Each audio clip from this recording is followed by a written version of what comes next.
Sini ada beberapa capaian pembelajaran. Pertama, Google Cloud membantu melindungi infrastruktur, platform, dan layanannya. Lalu jelaskan bagaimana Google Cloud membantu pelanggan melindungi data, aplikasi, dan penggunaan mereka. Jadi security di sini ada tiga bagian: data, aplikasi, dan user. Yang terakhir, bagaimana Google Cloud membantu pelanggan memenuhi persyaratan kepatuhan, compliance, lalu memprioritaskan keamanan data pelanggan. Lanjutannya lagi tentang identitas dan manajemen akses, lalu menggunakan kontrol akses untuk mengelola akses ke resource Google Cloud. Ini kata kuncinya lumayan banyak. Ada encryption, ada zero trust model, ada least privilege. Ini sering keluar tiga ini. Lalu ada phishing attack, physical damage, malware, virus, ransomware, third party unsecure system. Lalu ini sering kita dengar juga data at rest, data in transit. Kalau data at rest berarti itu di database-nya. Kalau in transit itu di network-nya. Lalu ada two-step verification, ada security operation, ada compliance. Kita masuk ke pertama, kepercayaan dan keamanan di cloud. Ini kita pendahuluan menarik di cloud computing. Pertama, pergeseran batas keamanan yang tadinya di tradisional, di lokal menjadi ke cloud sekarang. Lalu ini lebih banyak tantangan dan tantangannya di cloud karena terdistribusi dibandingkan di on-premise. Lalu peningkatan keamanan di cloud lebih baik karena teknologinya canggih, manajemen terpusat, skala berdasarkan ekonomi, investasi besar penyedia cloud dan infrastruktur, dan keahlian keamanan. Jadi karena terpusat, dari sisi pelanggan lebih ekonomis, tapi dari sisi cloudnya dia capex-nya besar ya, providernya menyediakan capex yang besar untuk infrastruktur dan keamanan. Lalu adanya pemahaman tentang tanggung jawab bersama.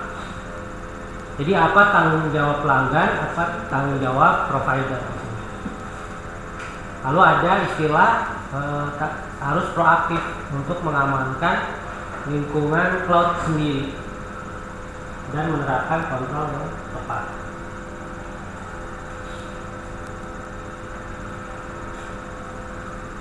Oke, ini beberapa istilah dan konsep dari keamanan. Pertama, privilege access security model.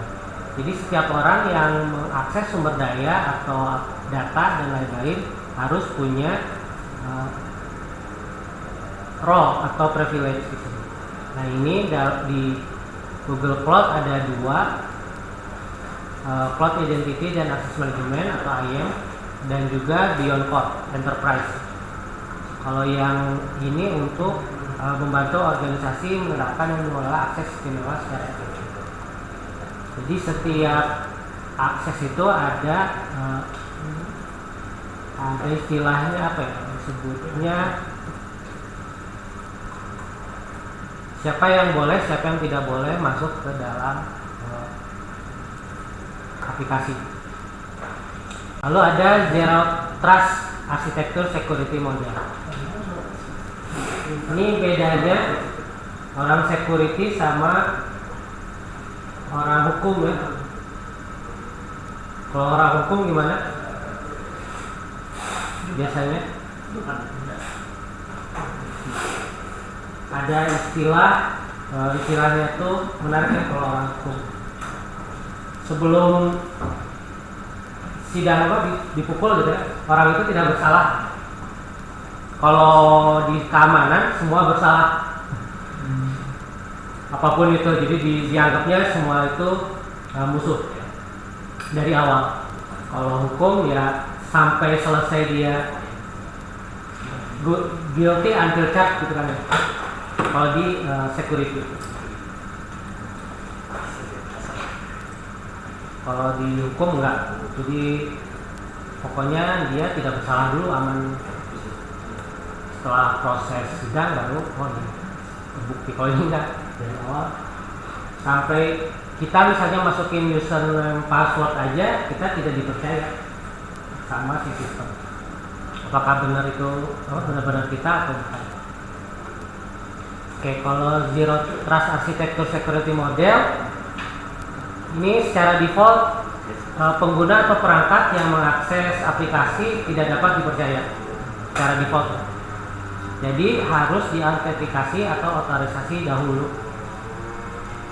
Ini memastikan dengan kuat akses kontrol yang ketat. Jadi ini contohnya adalah Beyond Code Google, contoh service.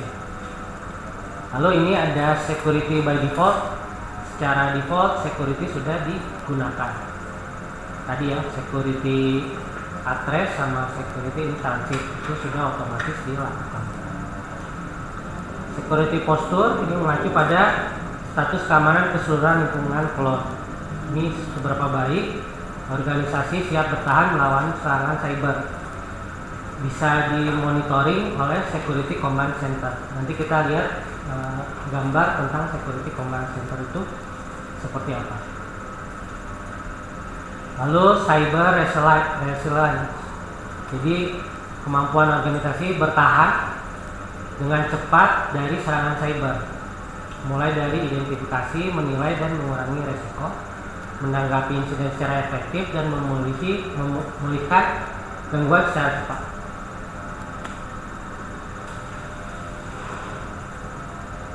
Langkah-langkah keamanan penting yang pertama ada firewall di sini. Jadi boleh atau tidaknya suatu port dibuka, ditutup atau dan lain-lain ini menggunakan firewall. Lalu encryption, proses mengunggah data jadi tidak bisa dibaca kecuali punya algoritma enkripsi. Lalu ada two-step verification. Jadi sekarang ini mudah sekali untuk membongkar sebuah password. Bisa menggunakan algoritma brute-force gitu ya. Secara otomatis, apalagi passwordnya 1234 ya. Itu pasti bakal mudah. Apalagi 1234, 56 atau hello world itu kan sering sekali itu dengan mudah di bongkar. Oleh karena itu perlu ada two-step verification. Contohnya ketika kita masuk ke email Google kita, selain masukkan username password, dia bakal meminta otorisasi dari HP kita, ini benar apakah ini Anda, yes atau no. Atau ada yang bentuknya SMS, email dan lain-lain. Pokoknya ada step berikutnya untuk masuk ke dalam aplikasi. Lalu ada data encryption address sama encryption in transit. Ini sudah sering.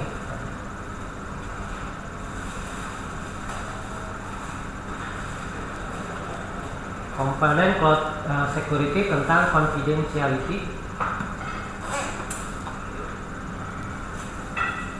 Apa ya yang bisa diambil address itu sebenarnya tidak ada ya. Sudah sering juga dibahas di awal-awal juga, diulang-ulang terus karena ini sering keluar address dan transit. Lalu confidentiality yang lain adalah access control. Ada 3 di sini: autentikasi, authorization, dan identity and access management. Kalau authorization seperti biasa ada password ya. Lalu ada two-factor authorization dan ada yang berbentuk fisik security key atau yang berbentuk virtual juga ada security key. Lalu authorization lebih ke role dari si user. Lalu ada identity access management, ini kerangka kerja untuk mengelola identitas pengguna, hak akses, dan proses autentikasi. Lalu ada lagi komponen cloud security, yaitu integritas. Bisa ada 4 di sini. Pertama ada data validation, memastikan data yang dimasukkan itu akurat sesuai dengan format. Lalu ada checksum dan hashing, ini menghasilkan sidik jari unik. Contohnya misalnya kita download aplikasi berbentuk zip atau berbentuk ISO, itu biasanya kita bisa ngecek dari ini sesuai nggak apa yang di download sama jangan-jangan di tengah-tengah ada yang berusaha membelokkan gitu ya. Jadi file yang kita download tidak sesuai dengan aslinya. Nanti bisa dideteksi ini modifikasi atau beneran asli menggunakan sidik jari yang disebut checksum. Ini bisa dua ini yang diupload dan yang di download. Lalu adanya version control. Ini bisa di Google Cloud, ada di Cloud Storage, ada di Cloud Source Repository. Kalau Cloud Storage ada opsi untuk ini versioning. Jadi kita bisa melacak perubahan atau pengembalian, bisa melacak perubahan. Dan misalnya, oh ini data saya diperlukan tuh data 2 hari sebelumnya, kita bisa mengembalikan versi tersebut jika perlu. Yang sering kita gunakan bisa juga di Google Sheet ya, Google Sheet atau Google Docs. Kita bisa lihat versi siapa sih yang menulis, siapa yang mengubah, kapan waktunya, dan kita bisa membalikan ke versi yang sebelumnya.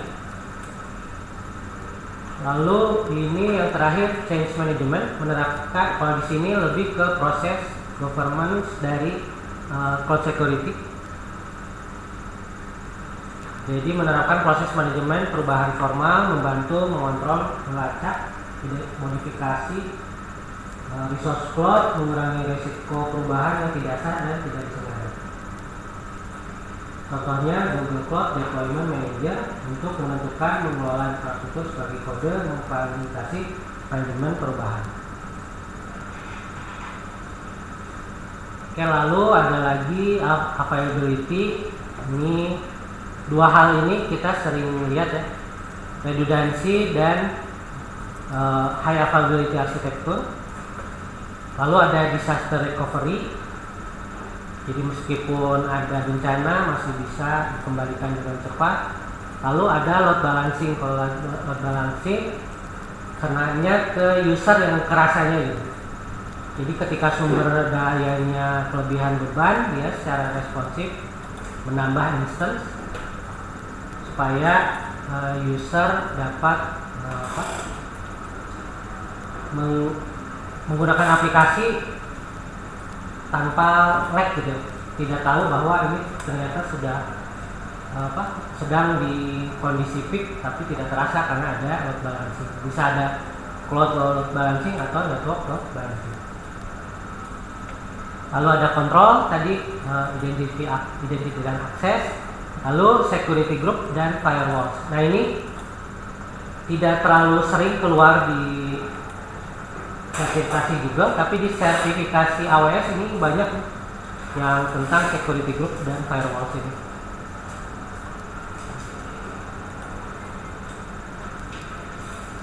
Lalu yang lain ada logging dan monitoring. Ini menggunakan, ada banyak, ada cloud logging, cloud monitoring. Lalu ada security awareness training. Nah ini lebih ke karyawan, mendidik karyawan tentang praktik keamanan yang terbaik. Jadi mengurangi potensi ancaman cyber.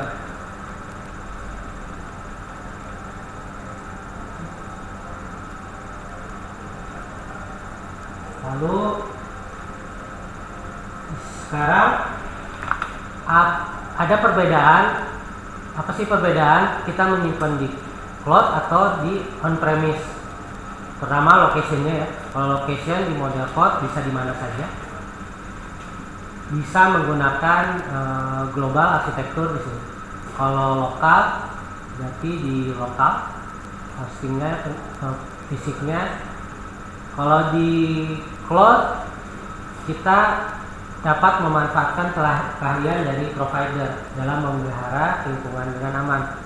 Kalau di on-premise berarti semua pengamanan tanggung jawab oleh sendiri ya, baik infrastruktur fisik maupun virtual.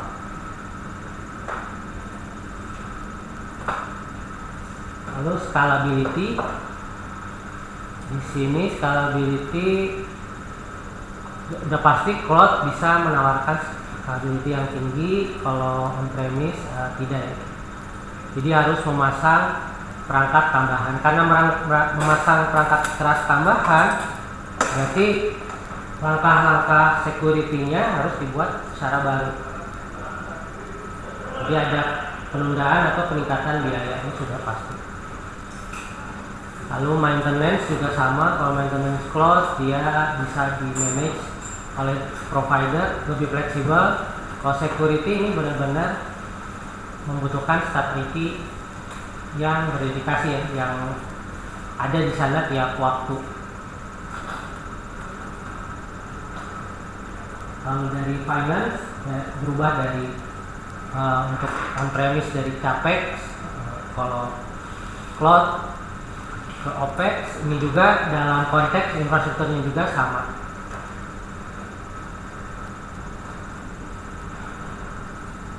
Lalu ini pilih mana, cloud atau lokal? Ini tergantung ini, tergantung 5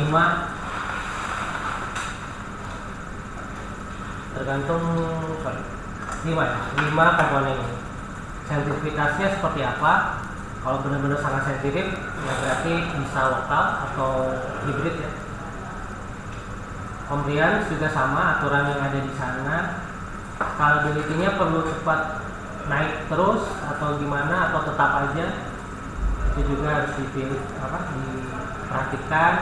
Budget, kalau budgetnya cukup capex dan bisa maintain keahlian IT terus-terusan ya bisa di privat, kalau tidak ya di capex. Lalu ini in-house expertise tadi, keahlian IT yang signifikan dan harus berdedikasi ya di tempat itu terus menerus. Oke. Lalu ini sering keluar macam-macam ancaman keamanan cyber. Yang pertama social engineering. Ada praktek social engineering. Kalau misalnya nonton YouTube, biasanya ada orang diwawancara. Awalnya dikasih intro keamanan, tentang konsep keamanan cyber itu penting, bla bla bla bla bla. Terus ditanya username password, kamu apa misalnya? Dia jawab gitu. Dan ditonton karena itu ya, ditonton semua orang. Itu kan ini ya. Jadi social engineering itu proses menipu gitu ya. Tapi si orang yang ditipu itu tidak sadar bahwa dia sedang memberikan informasi yang sensitif atau kredensial yang membahayakan keamanan. Ada lagi, contohnya ada cerita seorang rapper di Amerika dirampok sama orang, dibunuh gitu ya, akhirnya gitu ya, gara-gara temannya dia memfoto lokasi atau villa yang dia tempati. Jadi penjahat itu di Instagramnya, jadi dan ceritanya dia baru beli banyak belanjaan lagi, jadi dia ketahuan dari sana.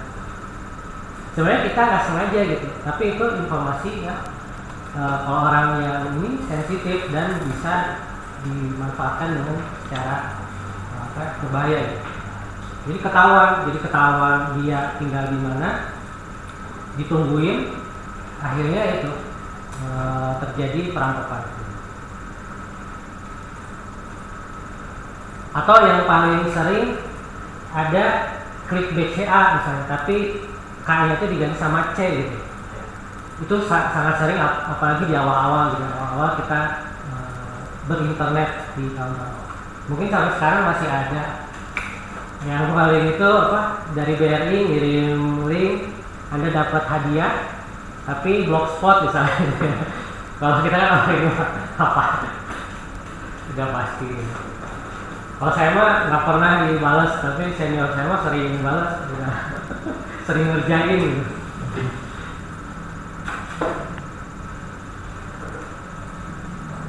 Itu dan sering terjadi. Ini bisa di email, situs web, atau pesan. Ini seolah-olah seolah-olah original, tapi ternyata itu penipuan. Ini social engineering. Mitigasinya yang pertama ini ya, terus-menerus memberikan training kepada karyawan. Lalu menggunakan multi-factor authentication, meskipun password kita ketahuan, tapi untuk masuk ada proses selanjutnya. Misalnya menggunakan Google Authenticator atau Security Key atau verifikasi berbasis telepon. Lalu bisa juga ini otomatis menggunakan Google, biasanya udah difilter. Kita udah jarang nerima email-email aneh gitu sekarang ya. Kalau zaman awal sih banyak. Secara otomatis dia difilter. Malah udah ngasih tahu ini spam atau bukan.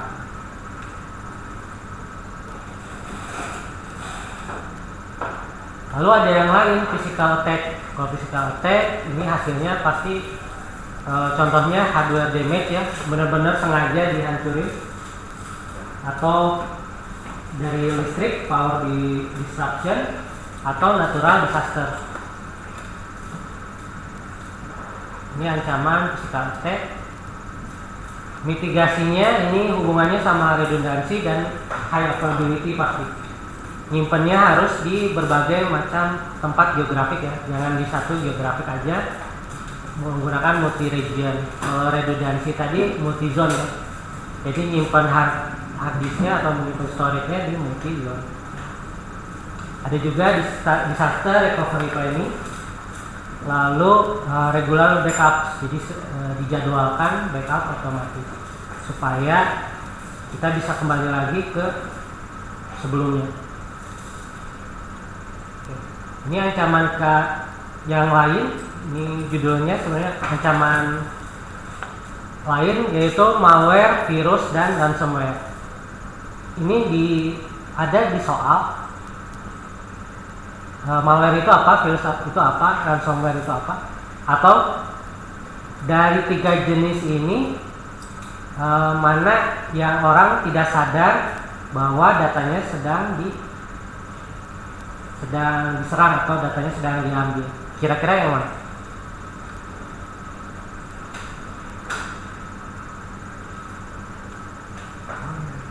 Malware ya. Malware dia secara tidak sadar data kita diambil. Kalau ransomware dia secara sadar karena dia kasih tahu dan kelihatan jelas dari sisi ini ya. Dari sisi fisiknya kelihatan. File doc kita sekarang jadi nggak bisa diakses gitu. Jadi ini sangat jelas, sangat kelihatan. Kalau virus ini lebih lebih bebas ya virus. Virus ini jenis malware juga. Replikasi diri menyebar komputer lain. Kalau ini lebih ke kerusakan sistem dan data. Nah ini tipe-tipe malware itu ada banyak.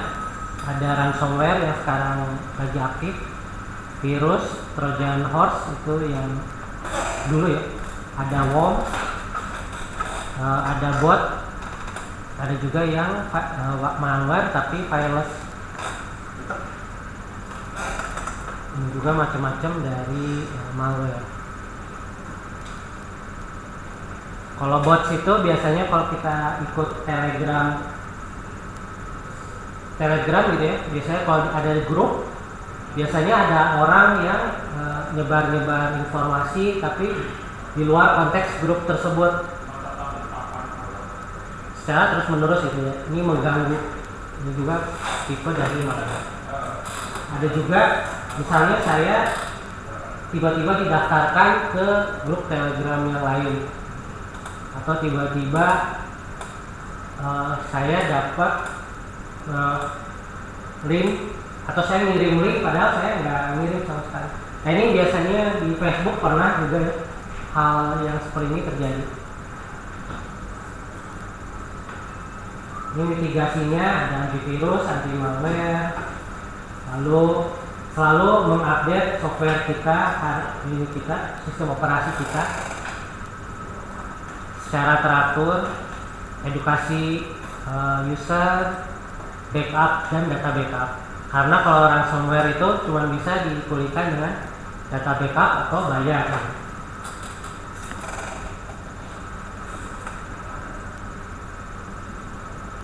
Lalu ada juga ini serangan cyber karena third party. Jadi ada third party yang tidak bertanggung jawab.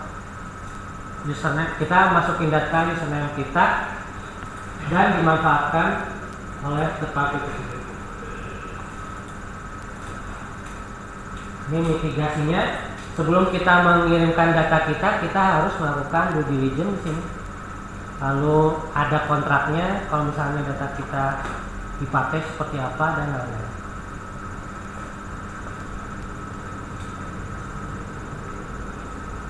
Lalu ini juga bagian dari cyber attack, tapi bisa juga karena kesalahan individu ya, konfigurasi error di sini. Jadi ketika kita mengkonfigurasi sumber daya, kita melakukan kesalahan konfigurasi ini secara tidak sengaja, misalnya mengekspos data yang sensitif. Jadi kayak kemarin ceritanya yang 577 sama 755 sama 777 gitu, itu kan bagian dari error configuration. Lalu untuk memitigasi ada istilah least privilege and privilege access. Jadi memberikan akses itu benar-benar terbatas gitu. Kalau butuhnya misalnya developer ya berikan akses untuk developer. Jangan memberikan semua akses admin gitu atau root gitu. Udah itu bakal beresiko tinggi. Atau ada yang alternatif lain, infrastruktur as code. Ini juga sedang ramai ya. Toolsnya namanya Terraform. Jadi infrastruktur as code ini adalah kita melakukan konfigurasi tidak satu-satu seperti apa yang kita lakukan di Skillbus itu ya. Kita bikin menjadi kode dan bisa yang konsisten. Kalau misalnya mati kita bisa buat berulang-ulang secara konsisten. Jadi akan mengurangi resiko kesalahan manual. Dan ini juga toolsnya atau servicenya Google Cloud Deployment Manager. Kalau ininya bahasanya Terraform.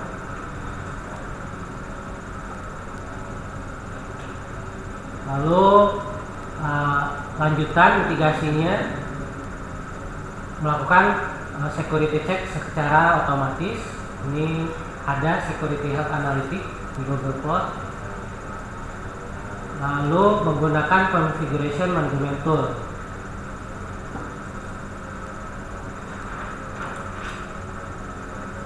Oke. Sekarang kita masuk. Kalau tadi kan masih di tatanan teoritis untuk dua topik. Sekarang jadi seperti apa sih infrastruktur Google yang terpercaya itu atau yang ada di GCP? Di sini Bapak Ibu bisa lihat bagannya. Jadi security itu ada banyak layernya. Yang pertama dari sisi user atau dari sisi application di sini ada dua. Pertama IAM ya, dari sisi manage user lifecycle. Nanti user lifecycle bisa lihat di detailnya di IAM. Lalu ada endpoint security. Ini endpoint lebih ke patching management atau vulnerability management. Lalu ada device management dan lain-lain. Endpoint ini berarti adanya di device. Ini semua tanggung jawab dua, dari user dan juga dari provider. Kalau provider nggak terlalu kelihatan lagi. Lalu ada data security. Yang mengetahui ini data sensitif atau tidak siapa gitu. Usernya tahu ini data sensitif, jadi harus berhati-hati. Lalu ada kontrol untuk data tersebut dan mencegah kehilangan data. Nanti ada ADP ya, atau DLP, data loss prevention. Lalu ada dari secure software supply chain. Kalau ini kan dari sisi user, kalau ini dari sisi pengembang aplikasi harus menerapkan supply chain pengembangan software yang secure.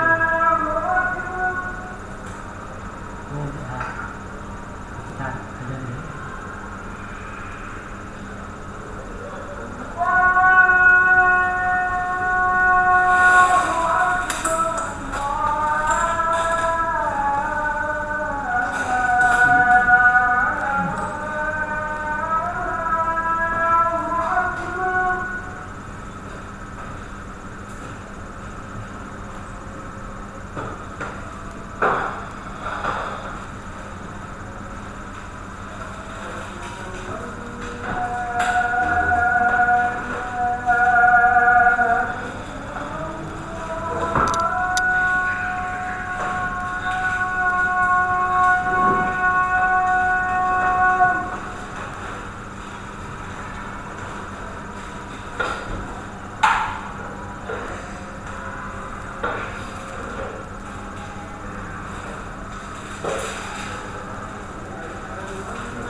lalu ada application security di sini, lalu ada network security, defining enforcing parameter. Nanti ada soal terkait parameter, segmentation, manage remote access, dan denial of service. Ada lagi DDoS ya, distributed denial of service. Lalu di infrastruktur ada admin, config management, patch, dan vulnerability management. Kalau di sini kan dari user ya, perangkat user. Kalau di sini dari infrastruktur. Lalu ada security monitoring dan operation sini. Terakhir ada governance, risk, dan compliance. Nah ini cloud security di Google. Lalu ini kita lebih ke fisiknya sekarang, infrastruktur security. Jadi kita nonton kemarin yang ada 6 layer ya, 6 layer security di Google. Ini secara ilustrasinya seperti ini. Jadi tidak semua orang bisa mengakses infrastruktur dari Google.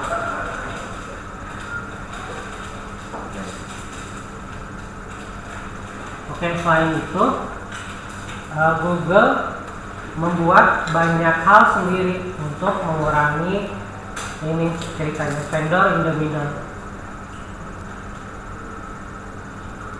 Jadi supaya membuat makin aman.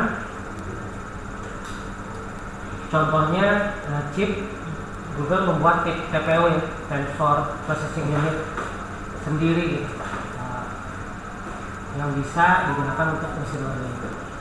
Jadi semuanya kalau nggak bikin sendiri, tapi ini purpose build, jadi benar-benar nggak sembarangan yang dipakai.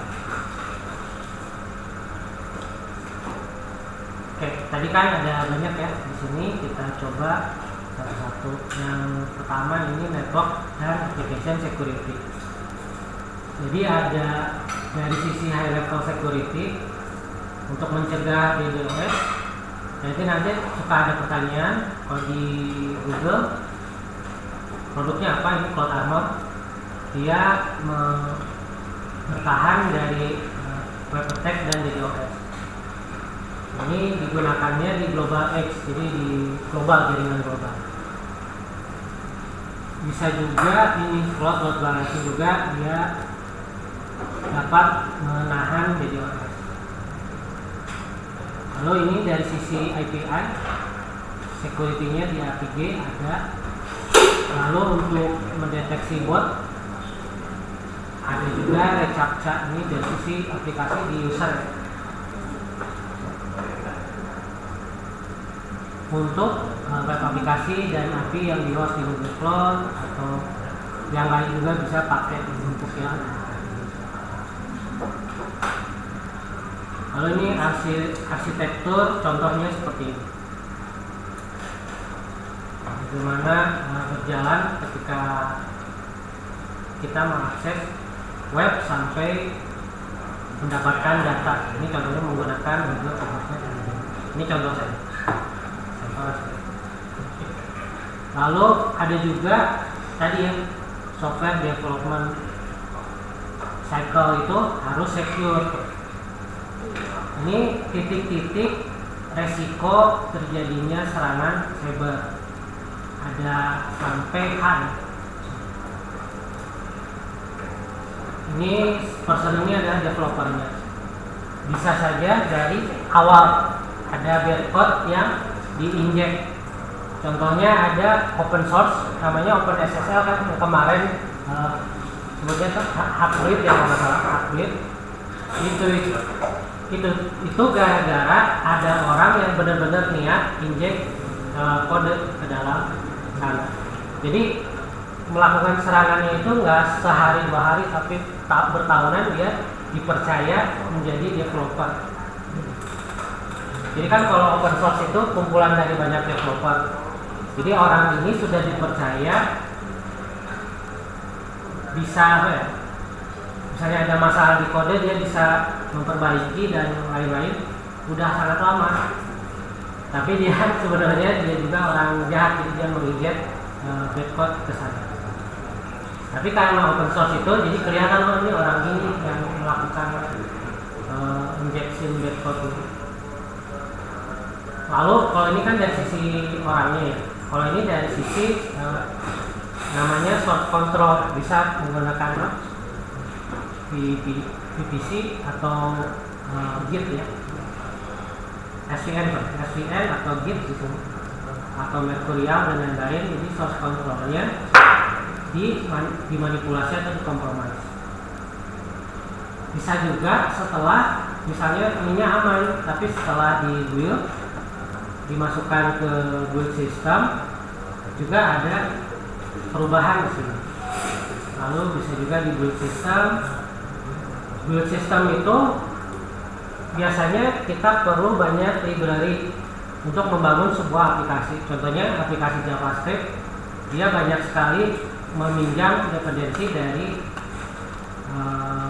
library orang lain.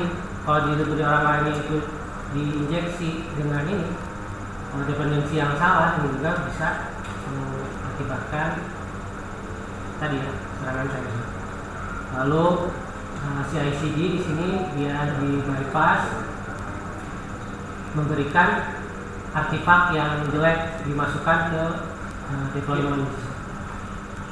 Lalu bisa juga dari backup manajernya juga dikompromis dan lain-lain. Jadi ada banyak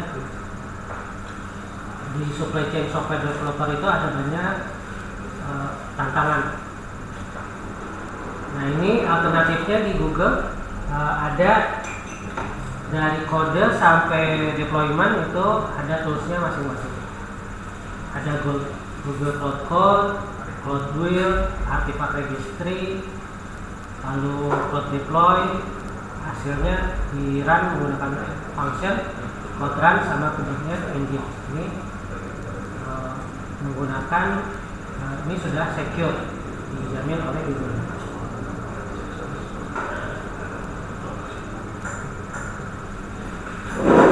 Lalu ini juga sering keluar yang ini ya, data loss prevention, tapi nanti ada detailnya. Lalu ada encryption, at rest, ya.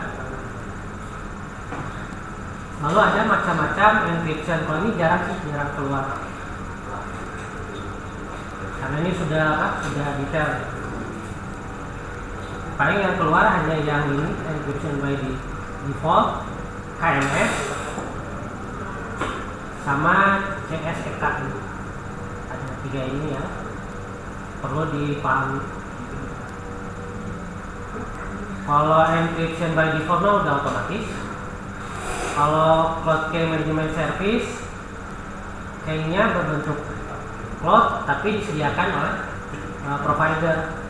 Kalau customer supply berarti kayaknya punya kita, misalnya kita bikin dulu di komputer lokal kita sebuah key, di upload ke cloud. Nah ini 3 ini yang suka, konsep yang suka ada. Encryption by default, Cloud Key Management Service, dan customer supply encryption key. Lalu data loss prevention juga sering keluar. Bagaimana dia tidak hilang datanya atau tetap memproteksi sensitif data. Kalau ini enggak, tidak, kalau juga tidak tahu. Tapi konsep ini pasti ada, encryption at rest. Kalau ini langsung kita ke data loss prevention. Di sini kita bisa highlight ini satu sama ini aja sih yang sering keluar. Yang pertama, fungsinya apa sih DLP itu?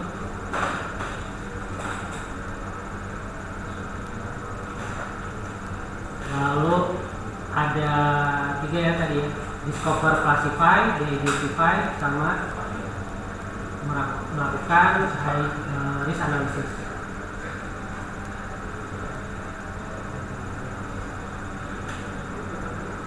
Nah ini lumayan sering keluar.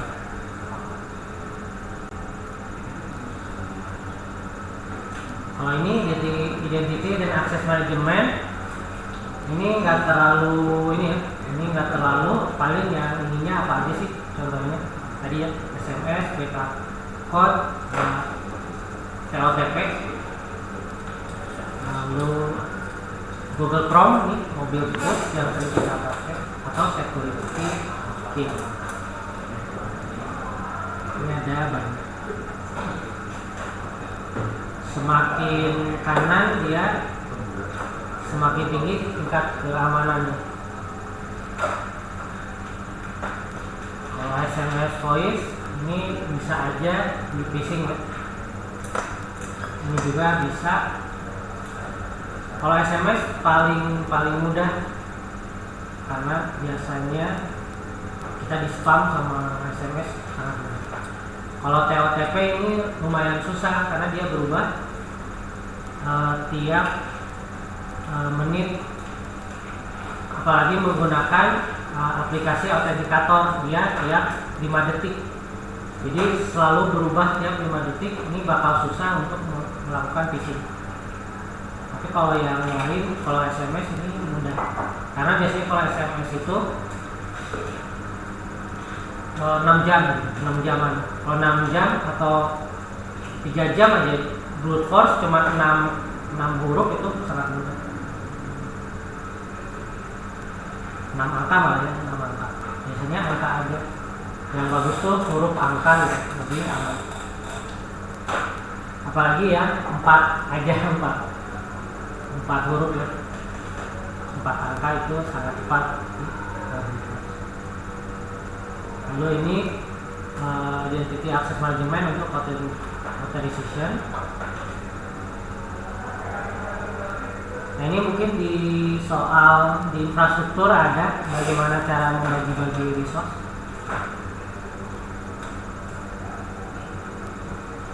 Di AM itu terkait dengan yang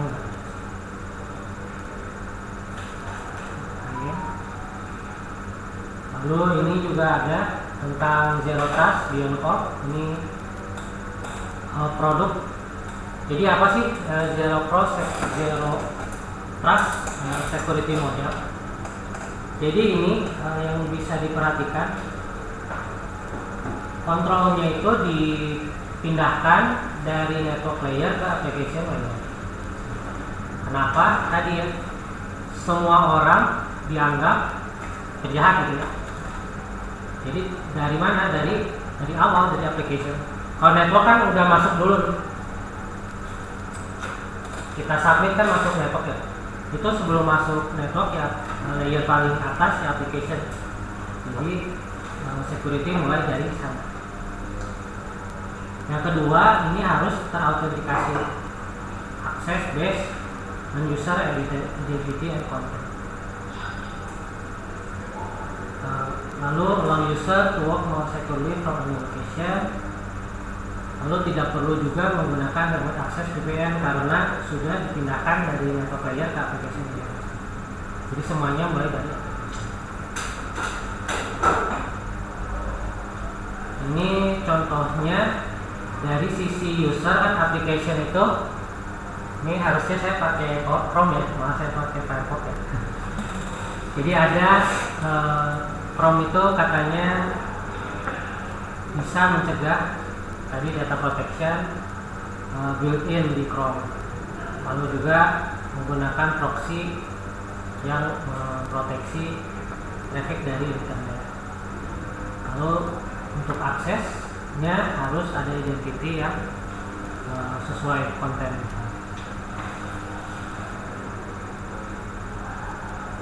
Lalu bisa juga di sini BYOD itu bring your own device ya, jadi device-nya sendiri. Ini ada user trust, ini ada global front itu network global Google. DLP itu tadi data loss prevention, lalu ada access rule dan nanti DLP itu tidak hanya terkait data saja, tapi juga melindungi dari malware dan phishing. Jadi jangan kalau ada pertanyaan kok DLP kita mau eliminasi tapi ternyata ada hubungannya dengan security.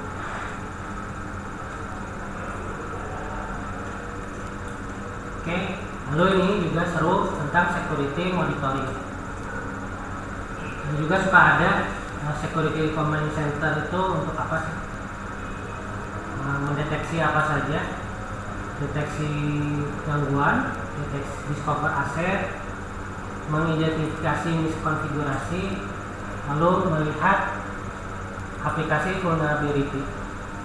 Ini fungsi dari security command center. Ini ada asset view, security finding, compliance report.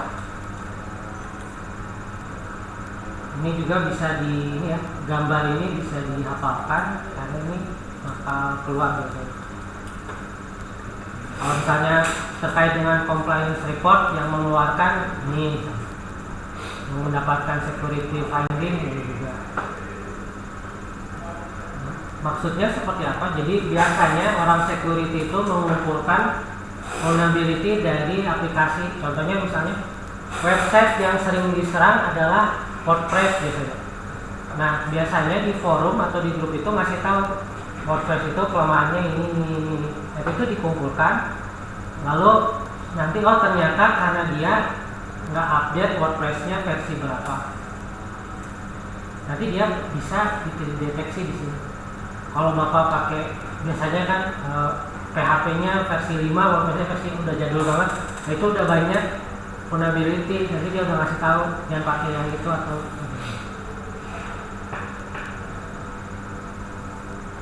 oke.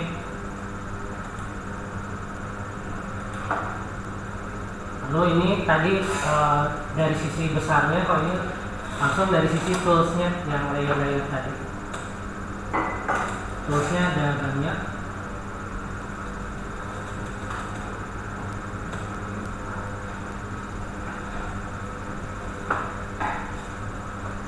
Infrastruktur ini benar-benar fisik ya, infrastruktur fisik. Kalau network itu hubungannya dengan network. Kalau VPC itu berarti privat ya, privat ke publik. Ini default, encryption, encryption. Cloud Armor tadi buat apa? DDoS ya, mengamankan dari DDoS. Cloud balancing juga bisa, balancing. Tapi tadi ada lebih baik yang mana? Tadi kalau nggak salah ada levelnya ya. Ini level 3, level 4 DDoS. Jadi ada levelnya.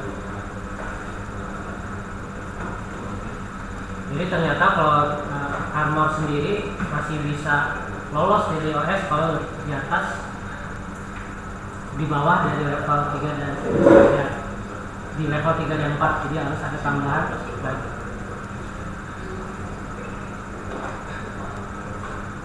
Oke, lalu ada dari sisi application, ada APG untuk API, ada reCAPTCHA juga untuk aplikasi website yang sering kita pakai juga ketika cloud skill boost. Kalau DLP kita sudah tahu, PCC tahu, PKM ini key management, encryption key management. Lalu ada secret manager untuk password. Ada cloud KMS juga untuk key management system. Oke, itu sih. Untuk labnya ada 2, IAM dan Vulnerability with Security Command Center. Kalau yang pengelolaan data government itu maksudnya gimana? Data government di manajemen data. Kalau ini governance untuk ini Pak, untuk security, langkah-langkah formal untuk keamanan, bukan beda sama yang tadi. Kalau data governance itu kan yang data katalog ya. Iya. Oh, nggak masuk di sini ya? Nah, kalau ini sih konteksnya aturan formal dan sekuritas. Kalau di sini toolsnya ada Google Vault for G Suite, tapi ini kayaknya produk primer premium. Google Vault for G Suite. Oke. Kan ada lab ya, tapi sebelum lab mendingan kita ini aja karena hanya 10 soal ya. Jadi kita akan bahas atau mau coba dulu mock-up test. Kabar saya ya. Silakan coba dulu pertanyaan terkait security. 15 menit apakah cukup? 10 soal? Hanya 10 soal.